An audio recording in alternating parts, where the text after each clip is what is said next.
My name is Amy Ryan, and I'm the Executive Director of the World Affairs Council of Montana.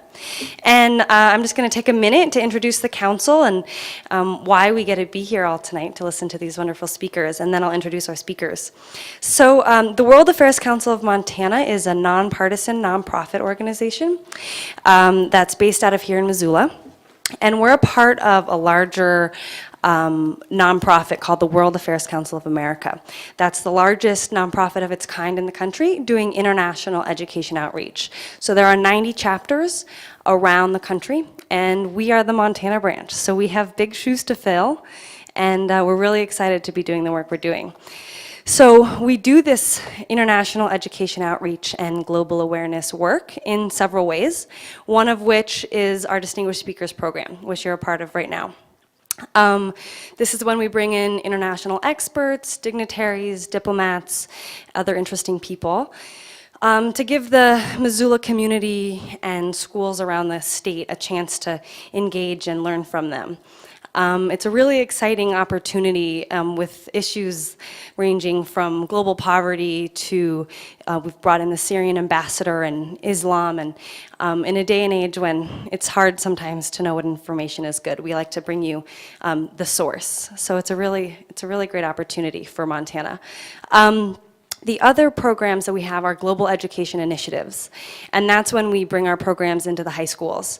One of them is called Council in the Classroom, and that's when we bring in these speakers that you're going to hear from today and our other distinguished speakers into high schools around the state. So today I brought them to Hellgate High School, and it's really interesting to watch the high school students engage in this intimate setting, to learn from them and ask questions, and it's so fun to see their minds open up and light bulbs go off and, you know, maybe career paths chosen. So that's really awesome. We're hoping to be able to do some video conferencing in the next few months and bringing our speakers to more rural schools through video conferencing and technology. So really reaching out throughout the state. Another and our largest program under our global education initiatives is called Academic World Quest. And that's an international relations kind of global gauntlet competition that we hold here at the university, actually right here in this room.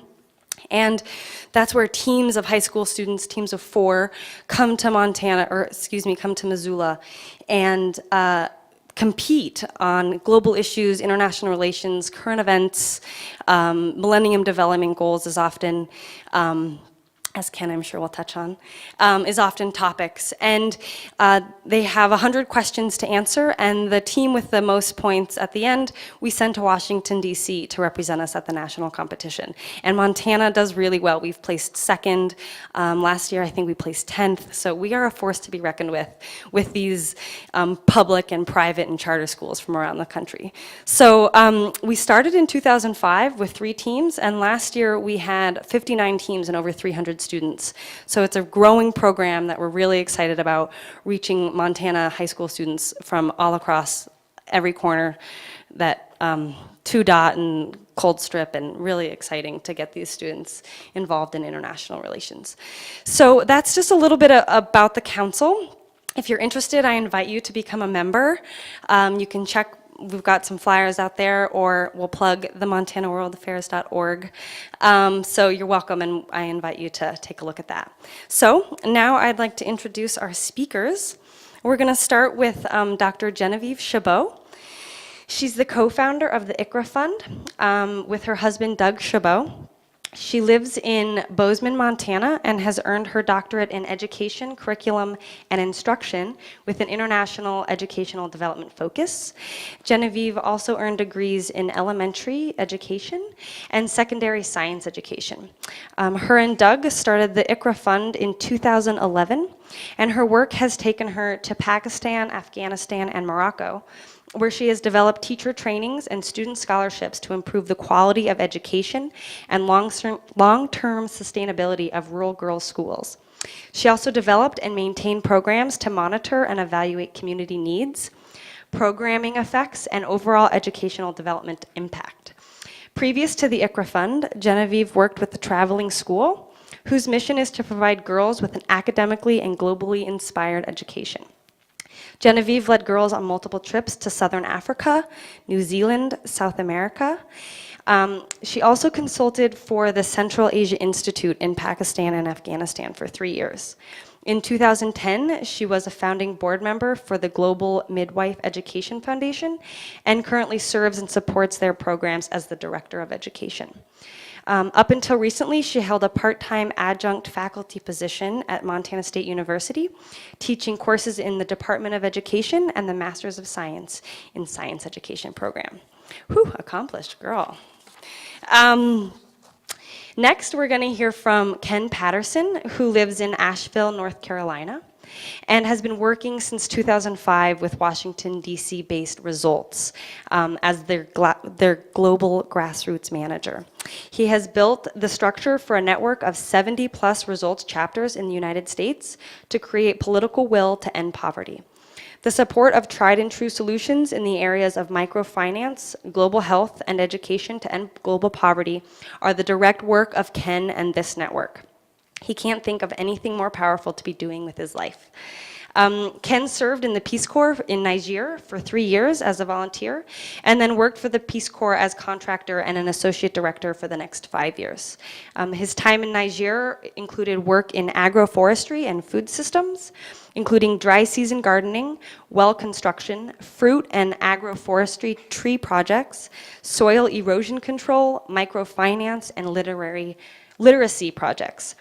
He earned a master's in organizational change management from the New School University and a master's in higher education administration from the University of Minnesota, and finally a bachelor's in English from Cornell University of Iowa. So again, someone super accomplished that we are so lucky to have teach us a little bit about global poverty today. So without further ado, I'd like to welcome Dr. Genevieve Chabot.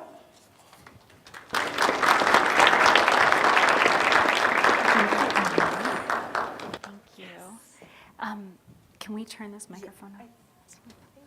So, our tech guy's not here. Okay, we may not need to. There we go. Assalamu alaikum.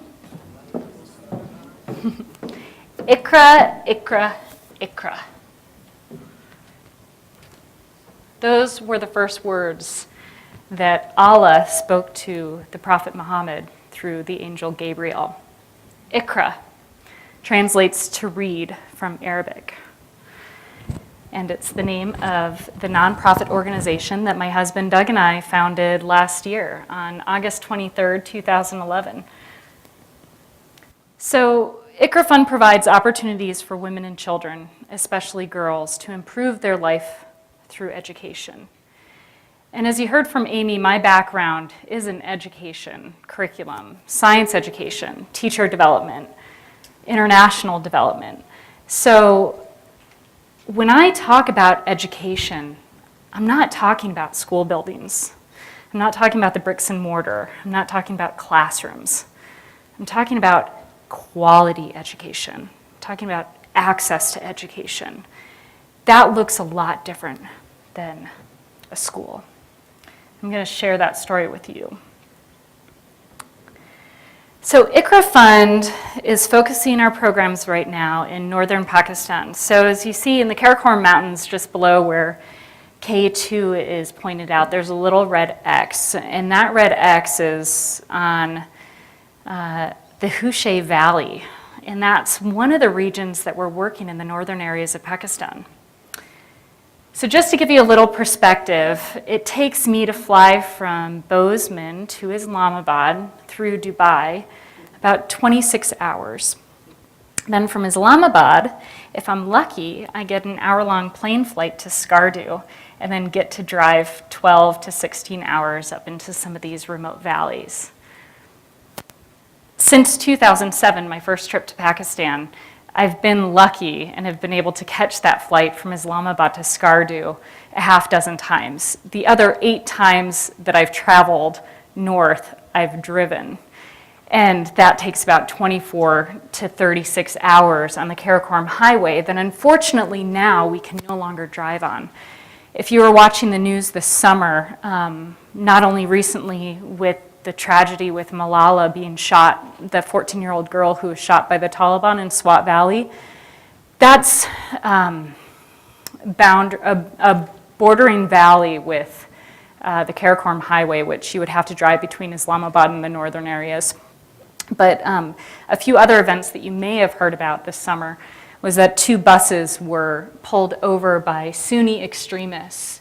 And Shias, 24 Shias on the second bus that was pulled over and 22 Shias on the first bus that was pulled over. They were executed, and they were on their way to Eid celebrations, holiday celebrations in northern Pakistan. So right now, unfortunately, I would like to say that things are getting more stable and peaceful because of education in the northern areas of Pakistan, but it's not the case. But the story I want to share today is that that is the only solution. The only solution to this is education, and it's the education of girls. They're the future mothers of these villages. They're the ones that are going to be passing this education on to, and this awareness and this open-mindedness and tolerance on to the next generation in northern Pakistan. This is Belgis. Belgis is starting preschool in Hushay village, one of the communities we're supporting.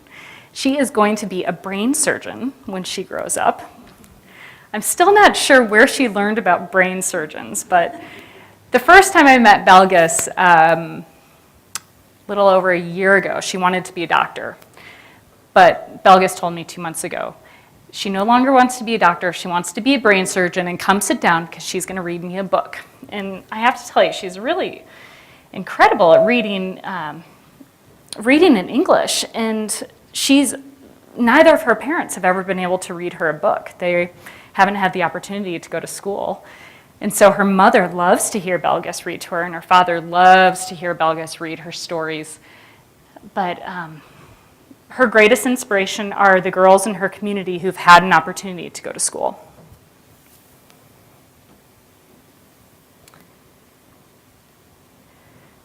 So what are the barriers to education in many of these remote valleys in northern Pakistan?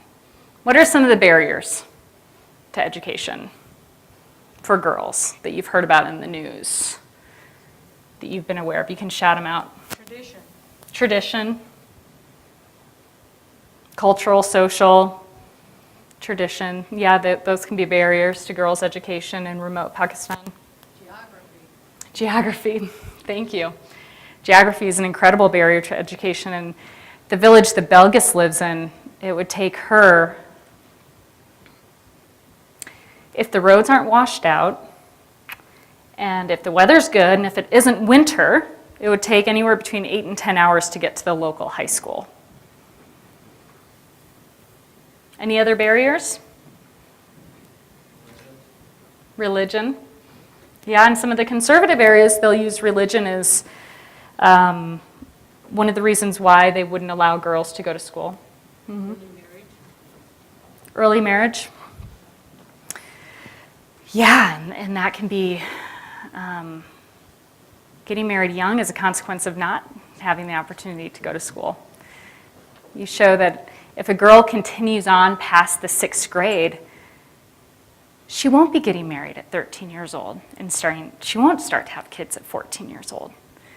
If she drops out of primary school in these remote communities because of the religion, the culture, the social norms, she will be having children at that young of age. But if she does stay in school, as many of the girls in Belgis's community have experienced, or in the surrounding communities, because this is still the first generation of girls to be educated in Belgis's community. If they do go to high school, those girls won't be married at 13. They'll be married maybe at 19 or 20. They'll have a high school education. They'll have an opportunity to work. They'll hopefully be making money and giving back to their community. And they will be making sure that their children have a high level of education. One of the barriers that I haven't heard yet is financial, and that is what I have found is the greatest barrier in the regions that we're working in northern Pakistan that serve over, right now we're serving 3 valleys. Each valley has about 15,000 people living in the valleys. There's about 1,000 people per village, anywhere between 10 to 15 villages per valley. And the primary barrier to education in those communities is financial. It is not the grandfathers, it's not the fathers, it's not the religious leaders, It's not the community leaders. It's not the big brothers. It's because families cannot afford that $100 per year to send their daughter to primary school, which is understandable. These communities, they're living off the land, they're living in rural areas. There are very few opportunities to actually make money at home, and there's so much work to do at home in the fields. And there are 10 children on average per family.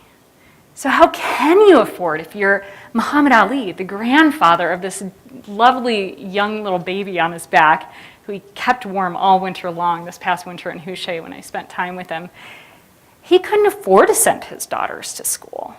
He had 11 children. He sent a few of his sons to school, but that's all he could afford. But he's one of the greatest advocates in Houché village for girls' education.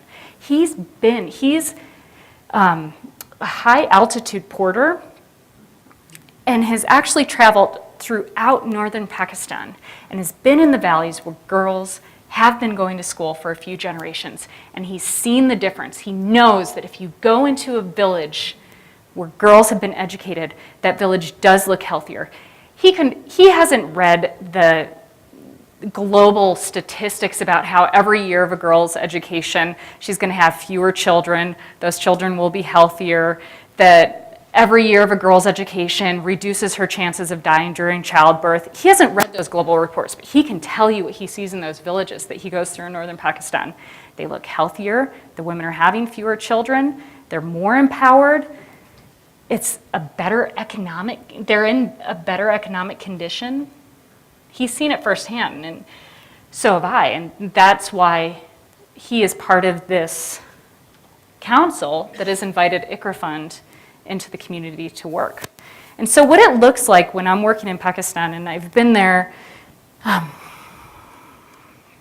12 different trips since 2007, and just this past year I'm going as our own NGO, non-governmental organization with private funding. Most of our donors are coming from individuals in California and Colorado and New York where we have family. When I go in there now, these community organizations are reaching out to us. They're inviting us into their community. They have the desire for education. They have the community leadership in place. It's amazing. There's schools everywhere with empty classrooms. So there's the infrastructure. We aren't going in to build schools. We don't build schools, but we're filling these schools. Oftentimes the schools are already full of children, like this classroom in Basha. They don't have a teacher. There's a volunteer teacher that comes every once in a while.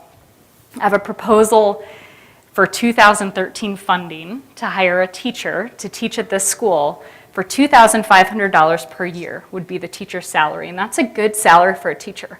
That includes teacher trainings, teacher workshops, and regular check-ins with the local teacher leaders from SCARDU. They'll actually come into the village and support the teacher that would be working at the school. And so the desire's there, the infrastructure's there, the community leadership is there.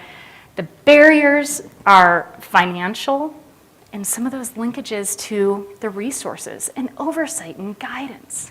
As an educator, I know that filling that classroom with kids isn't a quality education, right? How can we make sure they get a quality education? This takes some work. This isn't just a funded program where you can go in, and sometimes I call it the fire hose effect. You can fire hose funding in a community and say that they're better off a few years later because you've invested $25,000 to improve their quality and access to education. A couple of years later, this is what you'll see.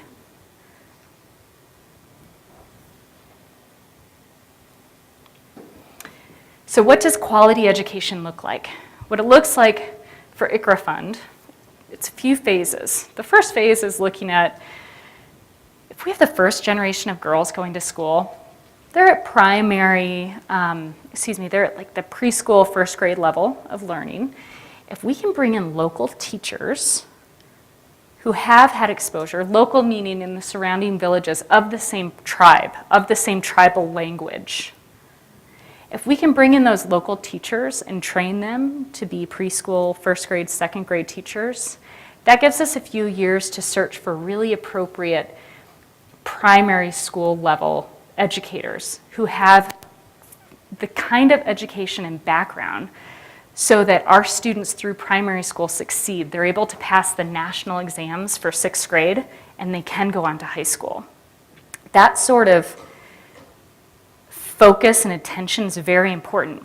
What I've found in northern Pakistan and in southern Africa and in South America and a lot of these remote communities where schools are established is that, yeah, kids learn how to read and write, but can they pass the national exams after sixth grade and continue on to high school?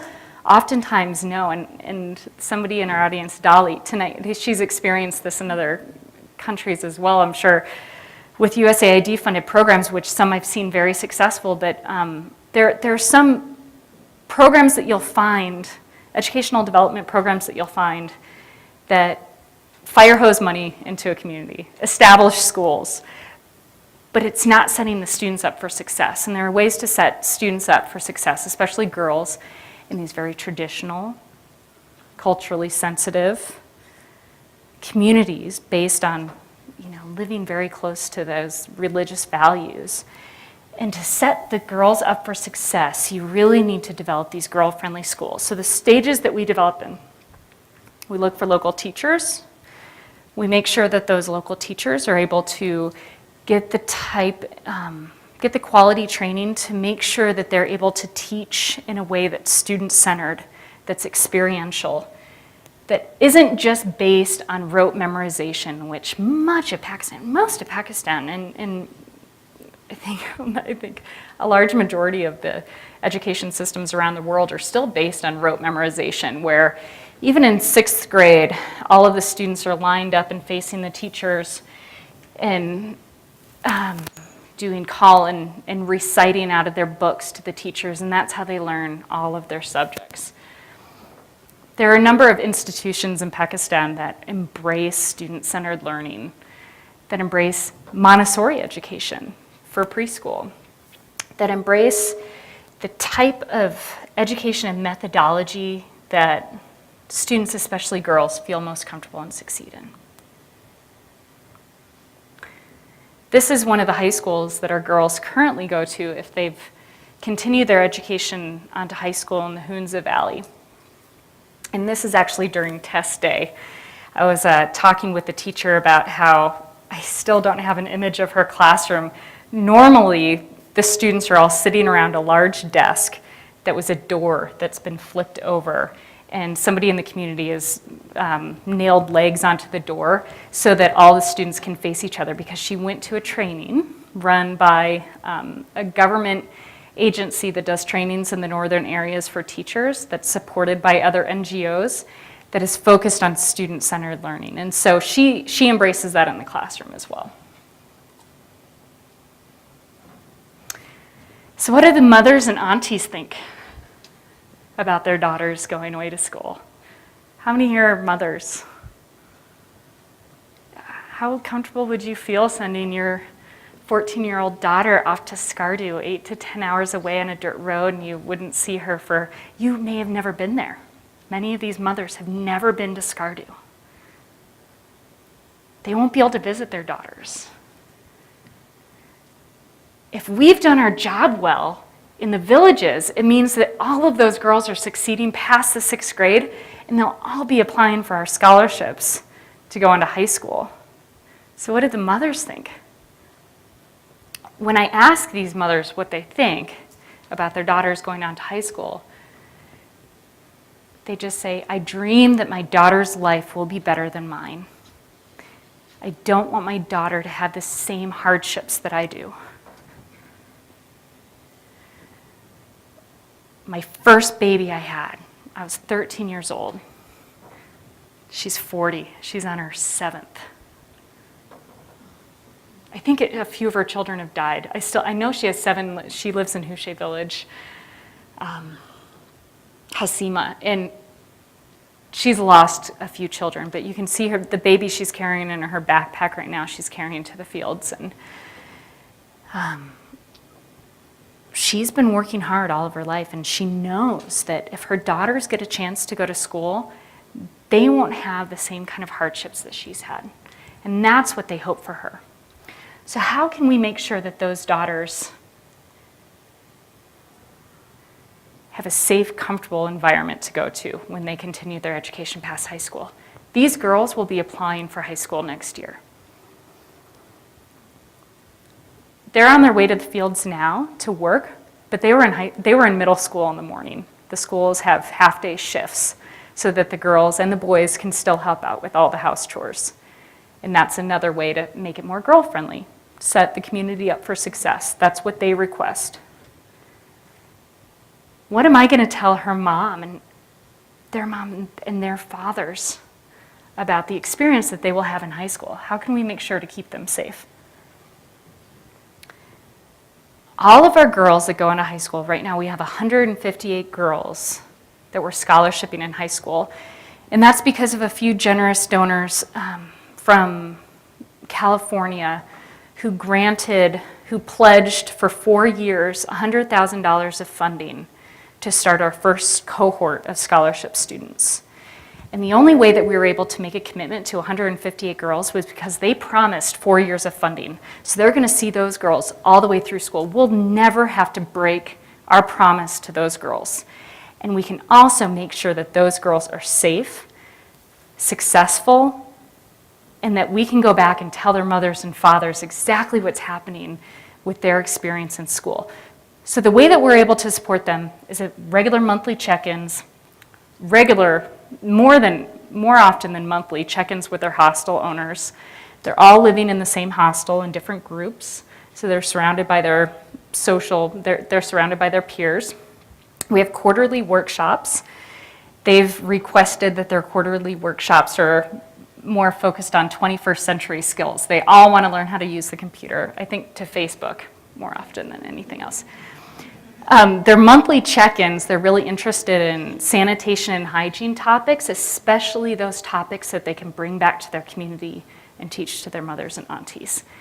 Every one of these girls wants to become something like a teacher, an engineer, a doctor, a nurse, to go back to their communities to be that teacher, engineer, doctor, or nurse. They don't talk about going off to the big city, Islamabad or Lahore or Karachi. They want to come back and they want to serve their community. I was saying today to one of the classes we were visiting that my dream is that Ken has a high school age daughter, right? Would be that she could safely go and visit Pakistan and Ken wouldn't have a worry in the world that she would be at risk because of some sort of extremist activities or a government that wasn't stable or serious security risks. And the only way to achieve that, where we have a relationship with this amazing country, where there are huge pockets of stability, huge pockets of safety, amazing, beautiful regions and valleys with the most wonderful people I've met in the world. I truly believe the only way that this can happen, where Ken can ship his daughter off to the northern areas of Pakistan and feel really good about it, is through education. And this is who I work for, Belgas. And my dream is that she continues to have the power to dream. And I hope that in the future we won't be needed in her community, but until that time comes, we work to truly improve that quality of education and the access to education in her community. So I will hand this off to Ken. I look forward to the question and answer in a little bit. And if you're interested in contacting us, please visit our website and you can find my information there. Thank you.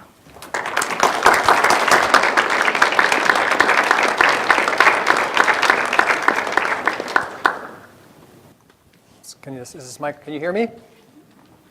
All right, microphone's working, very good. My name is Ken Patterson. I'm with Results, and we're going to take a little bit of a different view on this issue. We're going to kind of bring it up a little higher into the altitude. And really, I'm going to talk a little bit about how all of us in this room really, to some degree, could really be involved in expanding on what Genevieve is doing and actually take it to scale, how all of us actually can participate in that process.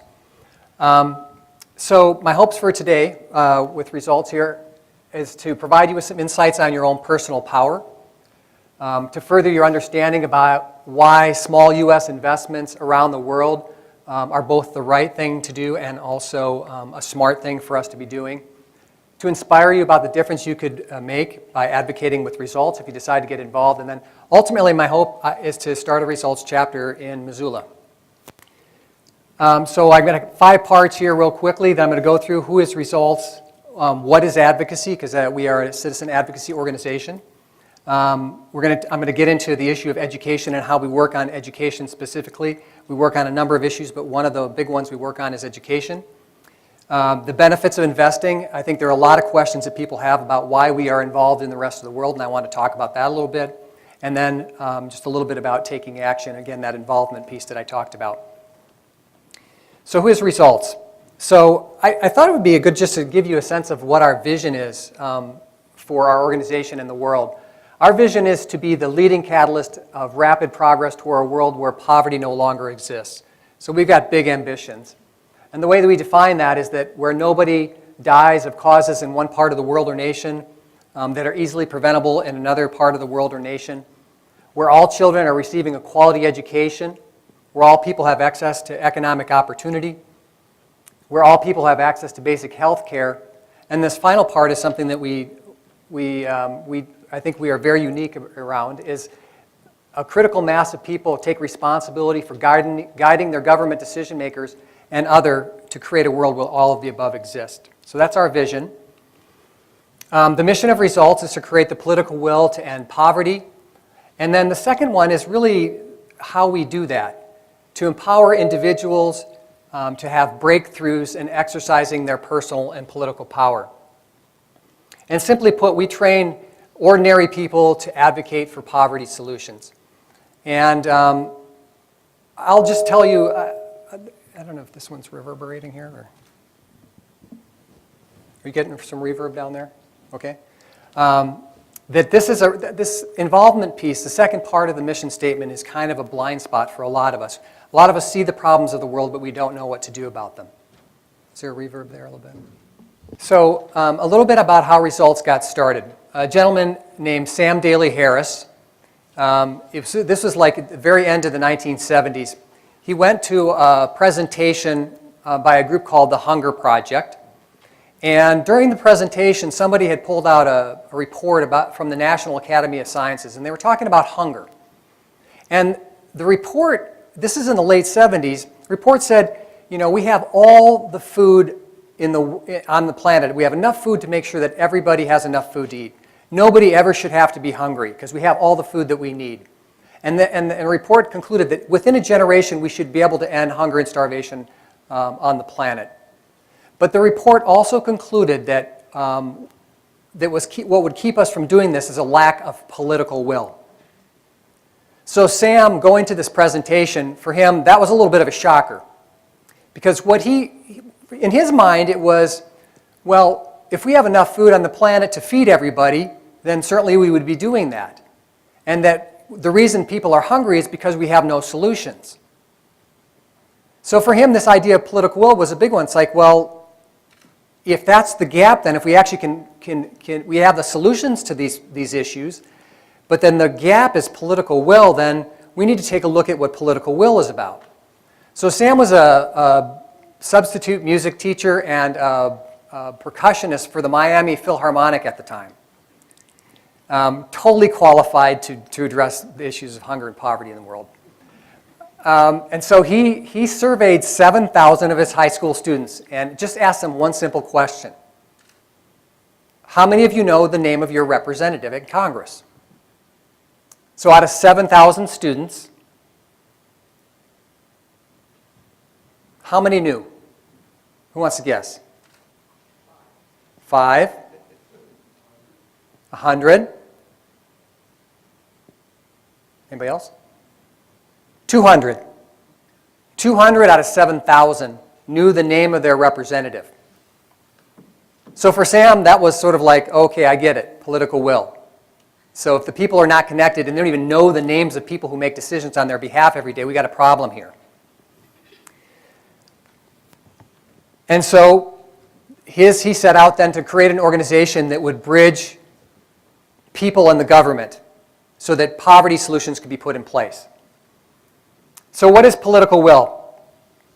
I think this quote captures it quite well. This is from former Republican Senator Mark Hatfield. He said, "We stand by as children starved by the millions because we lack the will to eliminate hunger.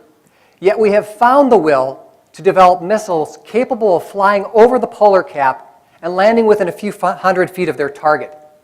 This is not innovation. It is a profound distortion of humanity's purpose on Earth."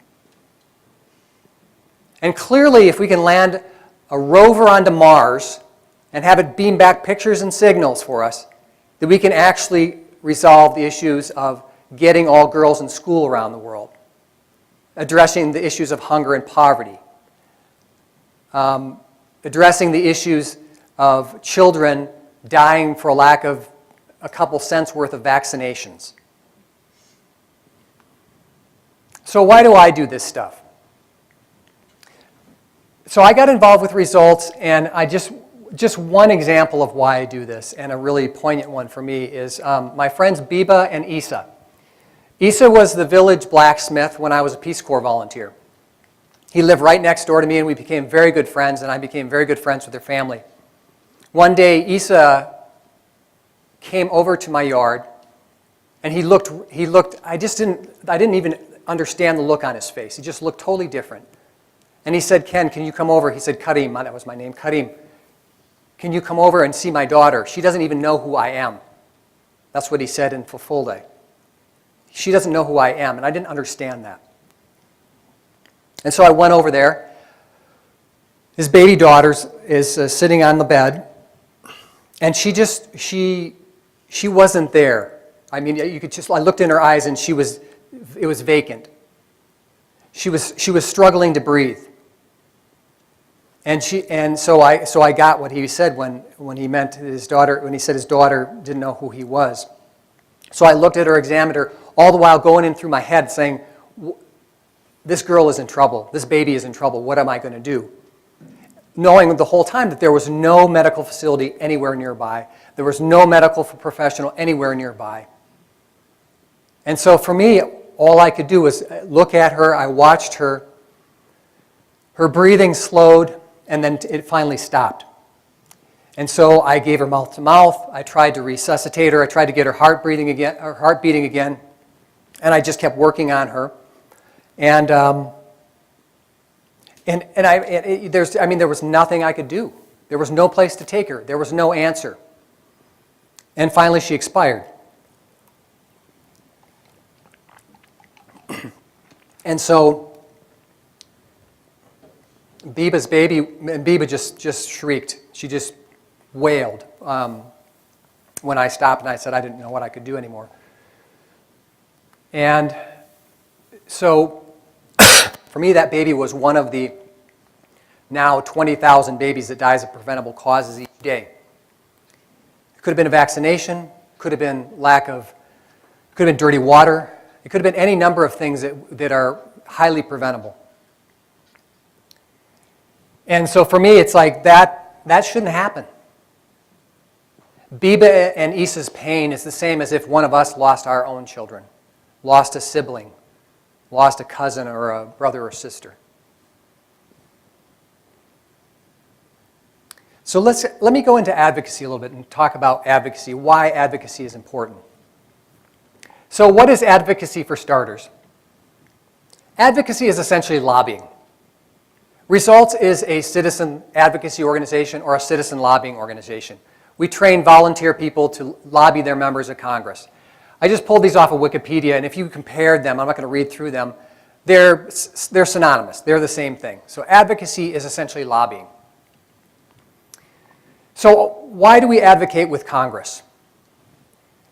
The bottom line is, so members of Congress, we vote them into office. Our votes put them there. We hire them there through our votes. Our taxes pay their salaries. They make decisions every day on our behalf. So ultimately, they work for us. They work for us. And if any of you have ever hired somebody before, well, let me ask a question. How many of you have ever been hired for a job but never been supervised? Raise your hand. Anybody? I mean, to some degree, that's what often happens with our members of Congress. Who's supervising these people? They're working for us. Who's supervising them?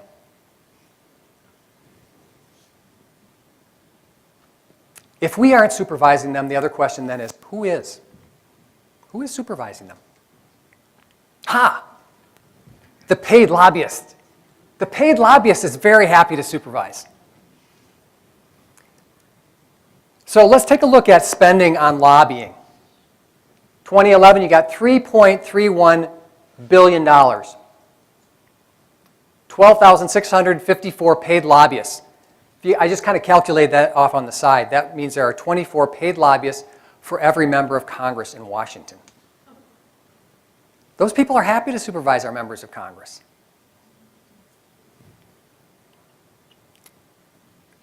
And why do they lobby? They lobby because it works. This is from The Economist. This is October of 2011. They did a study. They said, let's take a group of all of the companies that spend the most money on lobbying, and let's create an index. So they created an index, and they said, okay, so let's look at how this index of companies that spends the most money on lobbying actually performs compared to the rest of the market. And as you can see in here, it said that the index did better over the long term since 1998. And that last one, it says, in aggregate, the results have been stunning, comparable to the returns on the most blistering hedge fund. The index of these companies who spend the most money on lobbying has outperformed the S&P 500 by 11% since 2002. It seems remarkable that companies would do anything but lobby. So this is the kind of return that people who are being paid to supervise our member Congress are getting on their investment. So then results ask the question, if lobbying can work for these folks, could it work for average people like us? What if we could have the same influence about the issues we care about? Not necessarily the bottom line of a particular industry or interest group, how much money I make, what regulations I can get out of the way, but things that we actually really care about in creating society. And what's really interesting is, once you ask that question, you ask yourself, so here, this is from the Congressional Management Foundation. They surveyed staff members for members of Congress in Washington. And this is a great report if you actually want to check this out online. One of the questions they asked was, if your member, your senator or representative, your boss, essentially has not arrived at a firm decision on a particular issue, how much influence might the following advocacy strategies directed toward the Washington office have on his or her decision? And if you look at these, the dark line there is, they said, well, this would have a lot of influence. And then the lighter blue line says this would have some influence. So it said, the staffer said, so in-person issue visits from constituents, 46% of them said, hey, that would have a lot of influence. And then another 51% said it would have some influence. The next thing it says, contact from constituents who represent other constituents. I'm here from University of Montana here on behalf of students of a particular club or organization or the World Affairs Council, and this is something we really care about. 36% said that would have a lot of influence. What's that other number? 60% said that they would have some influence. Individualized postal letters. And these are individualized ones. One where we actually, I heard a lecture about, Iqra Fund doing excellent education work in Pakistan. I think that our policies should make sure that we're supporting these kind of efforts. Individualized letter. Individualized emails. phone calls, comments during a telephone town hall meeting. And then look at that next one. Visit from a lobbyist. 8% of them said that that would have a lot of influence. A lot of them said that would have some influence, but look how many said it would have a lot of influence. And for me, what this says is that the lobbying industry is willing to spend $3.31 billion and hire 24 paid lobbyists for every member of Congress, and they're not even doing it from a position of strength. They're supervising, and they're willing to put all of those assets into it, and they're getting returns for it, and they're not even doing it from a position of strength. The position of strength is here in this room, the constituent. And so this is the thing that Results teaches us how to do. The challenge of getting started on advocacy are kind of multifold here. Most people have little advocacy experience. I want to ask a quick question for you. How many of you would say that you have good experience or a good education in how to communicate effectively with your members of Congress? Raise your hand if you've got a good background in that. I got one hand, 2, 3. I mean, this is not uncommon. This is not uncommon. You are not an uncommon crowd. When I ask this question to people, very few people can raise their hand and say that they've had actually good background in this. And the reason is that nobody's teaching it. It doesn't show up in high school. It does not show up in college. The best we do is actually show you a picture of it. Here are the 3 branches of government. That's the best we do. We do not interface people with that. The media portrays, it rarely portrays progress on the issues. And typically controversy. People feel they have little power in the world a lot of times just on how do I go about attacking a big problem. And then in order to actually get to feelings, to feeling that we have some power and wanting to take action about it, we kind of got to get past a little bit of discomfort of not knowing how to advocate. I was over at Carroll College talking to some students who are getting started in doing some advocacy, and they said, so, I mean, what is it like when you meet with a member of Congress? I mean, do we have to follow Robert's Rules of Order in the meeting or what? I mean, and that was a serious question, and it's probably a question a lot of us would want to ask because we don't know, we've never been there.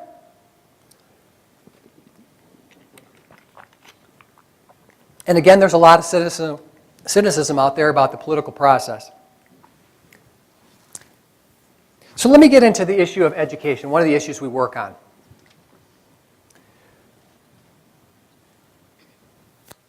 So there's some fairly promising things going on in education. In 2000, for the second time in history, the world committed to putting all kids in school around the planet. And they did that through the Millennium Development Goals. Who's heard of the Millennium Development Goals? Raise your hand if you've heard of the Millennium Development Goals. That's great. If you haven't heard of them, look them up. They're a set of goals that 189 member nations of the United Nations, including the United States, signed on to. The first goal is to cut extreme poverty in half by 2015. Goal number 2 is to make sure that every child has access to at least a primary education. And I want you to take just 1 second. Ask yourselves, and what would it be like not to know how to read or write or to do math? Just think about that for a second.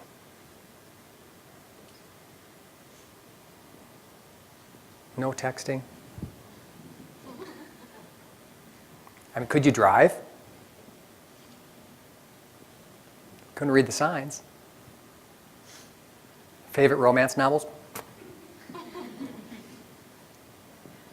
Would you have a job today?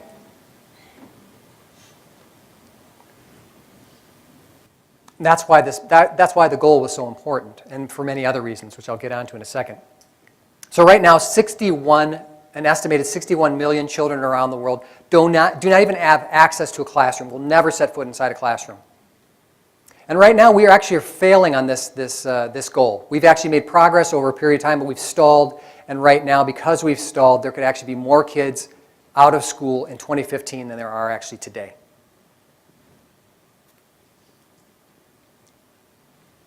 So benefits of education, and Genevieve talked about a couple of these. I want to share a few more with you. Each year of additional schooling equals a 10% decrease in the likelihood that a male will engage in armed conflict. Education of girls accounts for 40% of the increases in food production over recent decades. Educated girls grow more food. If all students in low-income countries were to leave primary school with basic education skills, 171 million people would be lifted out of poverty. Failing to offer girls the same educational opportunities as a boy costs developing countries $92 billion per year. No, is that a decade, did it say? Each year. HIV/AIDS infection rates are cut in half by young people who finish primary school. Over a decade, we could avoid 7 million cases of HIV/AIDS. On average, for a girl in a poor country, each additional year of school, it's kind of going on its own at this point here, means that she'll going to earn higher wages, up to 20% higher wages per year of schooling. Women with 6 or more years of education are more likely to seek prenatal care, assisted childbirth, and postnatal care. And educated mothers are 50% more likely to immunize their children than mothers with no schooling, and they seek better health care for themselves as well. A child born to an educated mother is more than twice as likely to survive to the age of 5. These are all stunning statistics. This thing is going on its own here. I don't know what's going on. And then by 2015, like I said, more children could be out of school. Do we know how to stop this thing from going automatic? Huh? Is there a pause? Okay. Let's see what happens. So, benefits of investing. I know a lot of people have questions about why do we invest in other parts of the world. There's a lot of questions around that. So I want to give you a couple of reasons why. So this is from the U.S. Chamber of Commerce. They wrote to Congress in March of 2011. They said, diplomacy and development programs are essential to creating jobs and spurring economic growth in the United States. Additionally, U.S. foreign assistance programs provide technical advice and build stronger political, legal, and economic policy regimes in developing countries that help these nations become reliable trading partners. This next one is kind of stunning. This is more clearly the case than ever before, as developing countries last year in 2010 purchased more than half of all U.S. exports for the first time in years. So these are developing countries that are purchasing half of U.S. exports. Not developed countries, developing countries. How many knew that stat? That's kind of mind-blowing, isn't it? So another set of investments. This is a letter. This is from a letter to Congress that, and I just want to point out on that last slide, that U.S. Chamber of Commerce is not a liberal organization, by the way, just so you all know that. So this is to a letter to Congress signed by 80 military leaders in March of 2012. Admirals, generals, all sort of branches of the military. They said, we firmly believe that the development and diplomacy programs in the international affairs budget, which funds these programs, are critical to America's national security. Development and diplomacy keep us safe by addressing threats in the most dangerous corners of the world by preventing conflicts before they occur. These programs represent one of the most cost-effective measures we have to confront the many threats we face today. A recent survey shows that 90% of active duty retired military believe that a strong military alone is not enough to protect America, and that we must use the tools of diplomacy and development as well to achieve our national security. So folks who've been in the military and are part of our defense, they understand this as well. These are the reasons that we do this stuff. I said that there's essentially 3 reasons why we invest around the world. 1 is because we can, it's the right thing to do. And 2, because it's good for our economy. And 3, because it protects us, it creates a safer nation for ourselves. So what about benefits to Montana itself? If this is from the U.S. Leadership Coalition website, you should check this out. You can actually download the fact sheet from this. I just pulled a couple stats from this. Montana exported over $1.2 billion worth of agricultural products in 2011, creating over 10,000 jobs. Trade supports 113,000 Montana jobs in 2010, over 21% of the total jobs in this state. 16% of Montana workers depend on exports for their jobs. In 2009, 752 Montana companies exported. 80% of these companies had less than 500 employees. And then just on the international exchange part, 660 students studied abroad in 2009, 2010. 1,300 international students studied in Montana, also injecting $33.8 million into the Montana economy. So isolationism doesn't work for Montana either. So taking action. So what are we doing on education? Right now, Results is doing, again, we work on health, education, and economic opportunity. So just to focus in a little bit on what are we doing? What are we doing right now in education? We've got three major things that we're working on right now. We're working to pass the Education for All Act, which calls for these three key reforms: helping girls and hard-to-reach children access school, the things that Genevieve is working on. Better use of U.S. investments through the Global Partnership for Education. Global Partnership for Education is an organization that helps countries like Pakistan create national education plans and then make sure that they can actually fill the funding gaps they need, typically very small parts of the education budget, 5 to 20% of their education budget that they might be missing to make sure they can reach the hardest to reach girls and families. And then the formation of a comprehensive U.S. strategy to achieve Millennium Development Goal number 2, that goal of getting all kids in school. The USAID right now does not have as one of their overarching principles to achieve Millennium Development Goal number 2. We think they should. Another thing we're doing, number 2, is getting the World Bank to live up to its pledge. In 2010, the World Bank pledged to inject an additional $750 million into global education, and particularly in poor countries. A year later, they moved the goalposts. They said, oh, well, the baseline for that is we're going to actually use an average amount that we invested over the past 10 years and use that as the baseline to which we're going to add the additional dollars. And the way they've recalculated that, they can actually decrease their global education funding by 9% and still hit their pledge. So we're calling them out on that one. They received a lot of kudos in 2010 when they said they were going to do this, because global education investments have started to trail down a little bit, and as we're getting to this goal of getting all kids in school is becoming harder and harder to reach. And so their investment is actually very important. So they got all kind of kudos in the media in 2010, and then they quietly changed and moved the goalposts on this issue, and we're not going to let them get away with it. And then finally is moving the administration, the U.S. government, to make a bigger investment in the Global Partnership for Education. Again, which we think is a better use of U.S. education dollars. So we want some existing global education dollars, a portion of that to be taken and invested in the Global Partnership for Education. So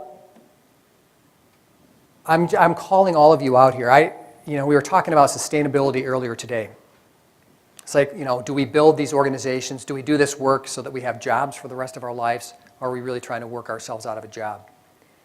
I tell people that it's like, let me get a couple things done here so I can do some other things in life.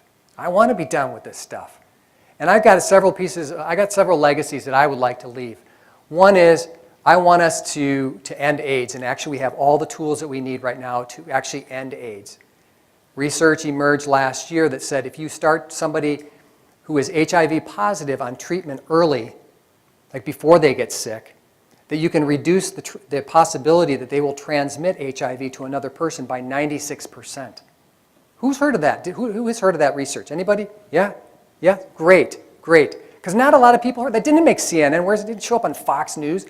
Why not? That's stunning. But that's where we are right now. So that's one of my legacies, and then that's one of the things I want to do and be done. Preventable child deaths have been cut in half since 1980. At that time, in 1980, 40,000 children were dying each day of preventable causes. UNICEF just came out 2 weeks ago and said that that number actually has been cut in half now. 20,000 children, which is still abominable, are dying each day of preventable causes. But that's as the population of the planet has really increased a ton. So we've made a ton of progress on this. And then this past summer, 55 health ministers were convened by the US, India, and Ethiopia to map out a roadmap to end preventable child deaths, essentially so that a child born in any part of the world will have the same chance of surviving to their 5th birthday as they do if they were born in the United States. I want a piece of that for my legacy. And then getting all kids in school, that's the third piece. Once I get those things done, I want to be done. I want to do something else. And you guys can help me get there quicker, actually, if you got involved. And this is a final note here, just on your legacy. The world only changes when we decide to do something different. If everybody continues doing things, the same thing they're doing right now, then the world is going to continue doing the same things it's doing. The advocacy piece that I call people into action to do creates discomfort because, as you pointed out, by raising your hands or not raising your hands, not too many people know how to do it. So it's really uncomfortable at the beginning. But what the promise is on the other side of it is that actually it's very powerful. Our elected officials are being lobbied by paid lobbyists. They need to hear from more of us because we actually are the only people who can hire them. And I was telling the story earlier today, Todd Akin, who knows who Todd Akin is? Todd Akin. Todd Akin is the Missouri Senate candidate, Republican Senate candidate, who said that he was talking about legitimate rape. He said if it's a legitimate rape, well, the woman's body, will have a way of shutting any kind of pregnancy down. So he said that, and then the world blew up around him. The entire Republican establishment said, Todd Akin, you need to get out of this. All the way up to the top. And as you all know, Todd Akin is still in the race in Missouri. And the only reason that Todd Akin stayed in that race and can still stay in that race and tell the entire Republican establishment to take a hike, he said one day, he says, there was a primary and my constituents voted me into this position. In my right conscience, I cannot step down from this position because you, Republican Party, are telling me to. That's constituent power. And that's how they view it as well. We are the only people who can hire our elected officials. So the girl effect, I want to see if we have time to see that at some point, maybe by the end here. I don't want to take away from the Q&A. I want to just give you some next steps that you could potentially take with results. You can contact me directly. I have some literature on the table outside. We have introduction to results calls where you can learn more about doing this work. I have sign-up sheets outside as well. And I'm actually here tomorrow, and Thursday morning if somebody wanted to have a meeting with me to talk about this. And so I'm welcome to you to talk to me after the program here tonight.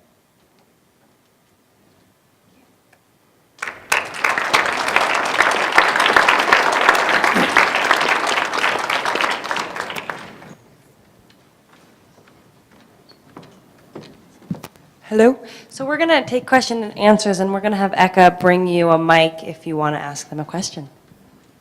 Well, there's got to be some questions out there. I'm just wondering, how are you defining education? Are you looking at it in a culturally sensitive way where it's empowering the people to thrive within their own societies, or by Western standards?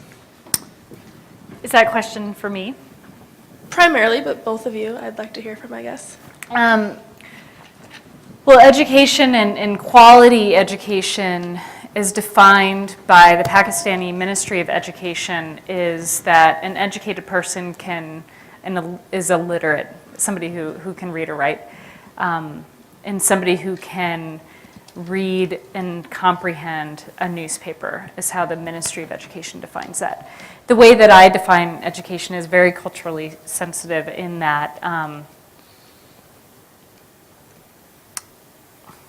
the quality of education is measured in Pakistan by the national standards for education, which have actually been developed and are aligned very closely with the Ministry, not the Ministry of Education in Michigan, what do we call it? The Michigan State Standards for Education. So their Pakistan national government and the Ministry of Education in Pakistan actually has very similar benchmarks to the standards that we have at a national level and are very closely aligned to the standards at the Michigan state level. So education, for me, in my personal definition and understanding, is more than literacy. It's critical thinking, it's the consumption of information, it's the access to resources. And oftentimes we look at, as an educator, we look at this, what we understand as a fourth grade level of literacy is where fourth graders kind of get past this just learning how to read and write to consume. They are actually able to read and write to gain knowledge in different subject areas.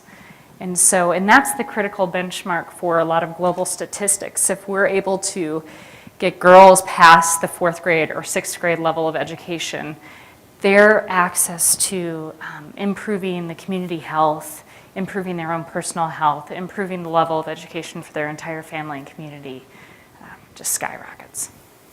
Does that answer your question? Okay, good. And I would just say that we are supporting efforts that, like the Global Partnership for Education that I talked about, what they do is actually work with the countries themselves, the governments and civil society, to design their national education systems.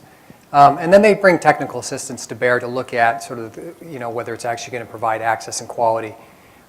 So we support those efforts. And I would just leave it at that. I mean, basically, they're developing really their own curriculums for their countries with country-appropriate literature and reading and materials. And the things that we're teaching them about, if a bus were going down the highway at 60 miles an hour and, you were driving a car 80 miles an hour, you had to pass it in your Porsche. Using culturally appropriate examples and things like that. So.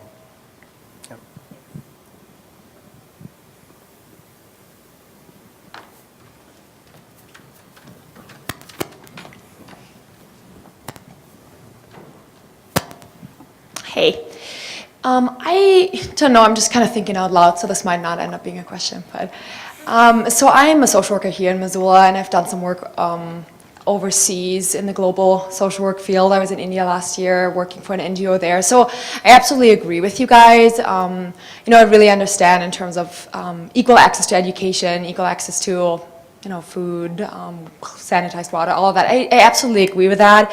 However, I also see and believe that, we are still fighting a fight to end poverty here in a developed country, in a really rich country. And so again, not really formulating a question, but really maybe hoping to get your thoughts on that. Because although I do think it maybe is somehow on a continuum in terms of what is better or what is worse. I do see a lot of really horrible things right here in beautiful Missoula. And so I guess I'm wondering what your thoughts are in that. And I'm hoping then, Ken, if results, not sure if you can speak to that, what are some national efforts? Or are they included in what results does at all? Yeah, I mean, results, we have two divisions. We have a global division and we have a U.S. division. And so we are actually working on essentially the same sets of issues here in the United States: education, health, economic opportunity.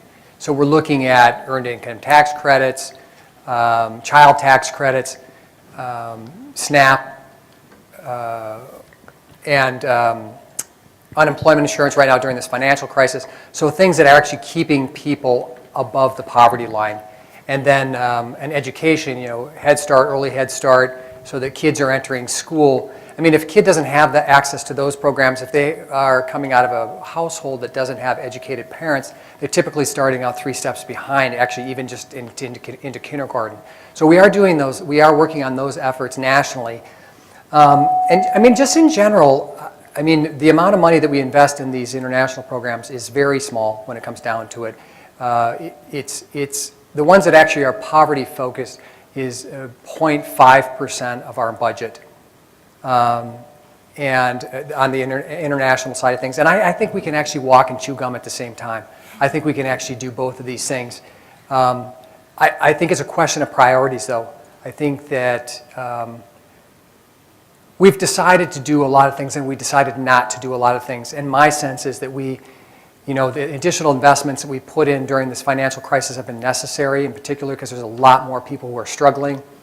And that we've got to design a society, and I think it requires a lot more investment in people than we're willing to put forward a lot of times. If you look at all of the different kinds of people and the things that they're struggling with, you have to invest more in people, I think the bottom line. So I think both here in the United States and then also around the globe. If you look at, like, around the globe, getting all kids in school, the funding gap for that to achieve this Millennium Development Goal is $16 billion a year from all sources. Not from the US, but from all sources. We need an additional $16 billion to get every kid on the planet in school. That is equal to about 6 days of military spending by developed countries. So it's a question for me more about how we decide to do things than whether we can do one or the other. Genevieve, did you want to say something to that? I think you did a really good job of talking about how investing in international issues and girls' education, even in Pakistan, affects us here in Montana. And we can take it to that level, and how my husband and I sometimes talk about it is that we love the work that we do and it fits us. We're able to provide an opportunity for communities that not many people can, and that we aren't competing with anyone to bring education to these valleys, and it works for us. So I can talk about it at a social individual level or bring it up to that 30,000 foot level that it does matter. It is our backyard. Well, and the other thing is, in the United States, I think we need a little bit more innovation, perhaps, on addressing some of these issues. I mean, and we need to share best practices. There's some great programs around the country that are not being shared, perhaps. I mean, things come out like, we throw away 40% of our food in this country. Did you guys anybody see that recently? Throw 40% of our food away. Can't we figure out how to capture some of that stuff? Can't we figure out a better way to do that? I mean, where's the innovation here for those kinds of things? I just want to point out the social worker, and it's great that you point out, and as you well know, part of your code of ethics is advocacy. There's a big focus on advocacy, and I hope that you're a good advocate. Very good.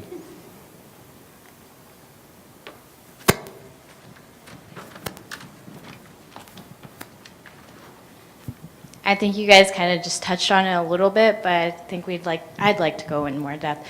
I also am a social worker in training, so yay for advocates.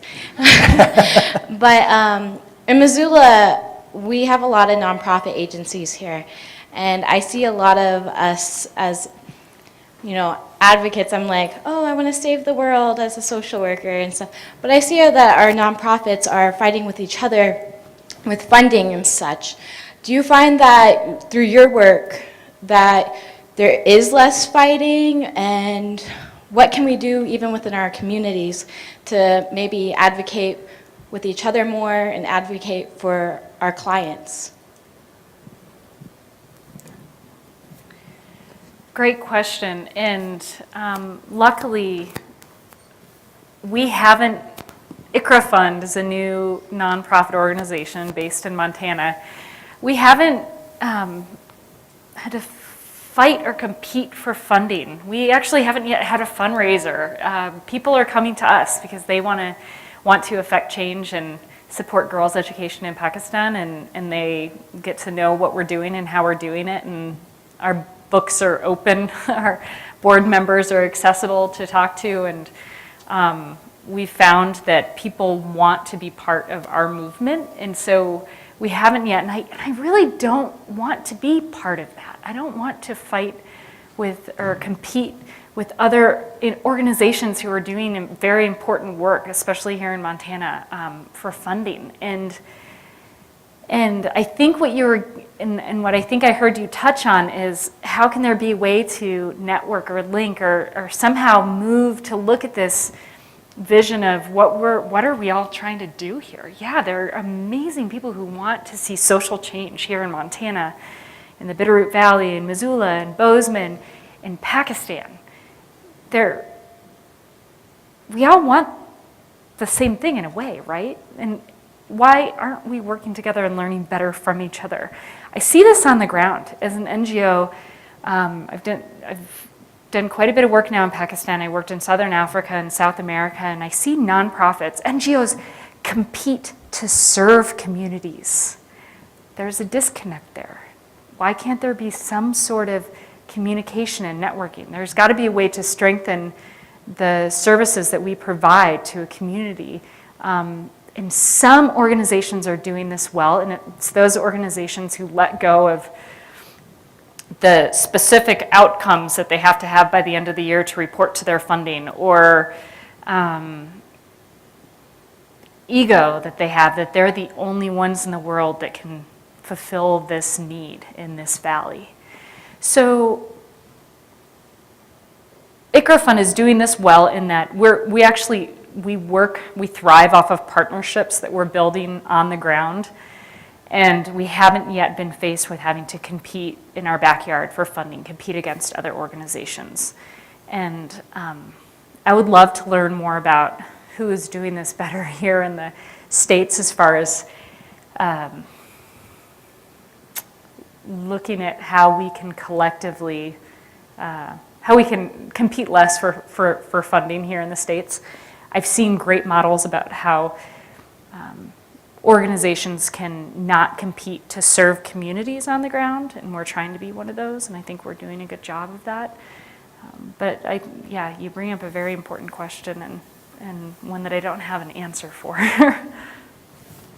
I'll just say just a couple of words. I mean, we work with other advocacy organizations, and I mean, we try to stay focused on the goals. I mean, really, in terms of what we're doing. I mean, there's a little sense of competition sometimes in terms of recruiting advocates and those kinds of things. But I think when we'll do regular meetings, conference calls, and things around campaigns, and we try to set ourselves out a goal. What is it we're working toward? I mean, sort of like in Montana, social work, or the various nonprofits, if they're focused on hunger or they're focused on particular things, I mean, what's the state plan, or what's the city plan, or what's the the county plan for making these things happen? And then how are we all fitting into that, and being able to have those kinds of conversations with each other, open conversations of saying, well, these services we're going to provide in this area, these are unreached people, and we're going to hit these, and we're going to reach these people, or we're overlapping here. How can we better do it?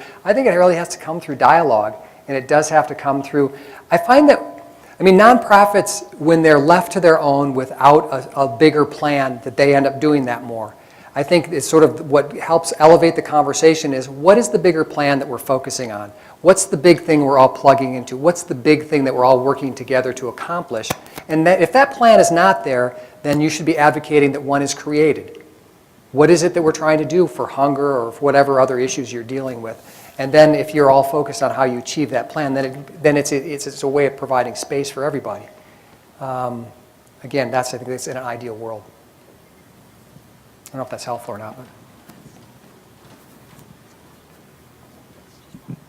One more question? Is this our last question? Oh, a lot of pressure now. This is a question for Ken. I feel like I still don't have a complete grasp on kind of the plan of action for results. You were mentioning kind of the lack of education on how to connect with Congress, things like that. I'm a future teacher myself, and I got in this field because I agree completely with you, and I think the best plan of action to make this change is to educate students on things like how to advocate for social justice and things like that. And so I'm wondering if you guys are out there in schools teaching kind of working that education angle from like internally, so that you can push that outwards? It's a good question. We have volunteer chapters around the country, and we're teaching folks how to do this stuff. Like everything from like, how do I write my first letter? You know, how do I learn about an issue? You know, for one, how do I learn about the issue, the problems, and the solutions of poverty? How do I write my first letter? How do I make my first phone call? How does a bill become law? All those kinds of things we are doing. I mean, we're not doing it at the sort of curricular level systematically. There are groups of ours that are working in schools. We'll do presentation in schools. We will engage students. We do a number of things on college campuses, engaging college students. I think it should be a part of every curriculum. I think we should be doing more than showing a picture to students. We should be asking our elected officials to come into the room. We should be taking our students to their offices. We should be writing to them. We should be practicing making phone calls to them. We should be meeting face to face with them, talking about the issues. We should be writing to the newspapers about the issues we care about, all of the things that actually affect decision makers. For me, it's a little perplexing on how we actually get to it. I would like to see a wholesale thing be included in schools where we're actually doing that. If you're interested in that in particular, we have a lot of tools to guide people in learning how to advocate. And one of the things I think that makes us unique as an organization is going above and beyond the call. We don't just say, well, go advocate. We actually show people how to do it. The students at Carroll were saying, well, how do I know how to have this meeting with the decision maker? I said, well, here's the planning sheet right here. This gives you a step-by-step way to do it. Well, what if we're getting ready for the meeting and I'm not sure what to say? Well, then you pick up the phone and you call me or you call one of my colleagues, and then we'll walk you through the meeting. We can actually do a mock meeting with you on this thing. You know, so we really provide a lot of support because people generally, like I said, don't know how to do this.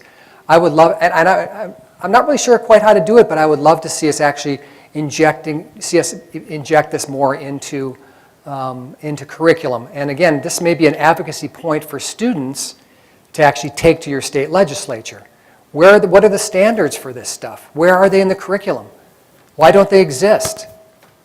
And maybe there's a reason they don't want people knocking at their door. I don't know, but somebody else should be making the decision that this actually gets included in what we're teaching students. And not just looking at the picture, but actually how do we interface with them? How do we put them in contact with their decision makers so that they know that that's their right and it's their obligation to do that? I'm not sure if I answered your question, but again, I applaud you for wanting to do this because students need to know how to do it. And again, right now it's not happening very well at all. Thank you. If we can give them a round of applause. Thank you all for coming. They'll be here for questions if you want to come ask them individual questions. And there's information on both the council and the Iqra Fund and results out on the table. So thanks again.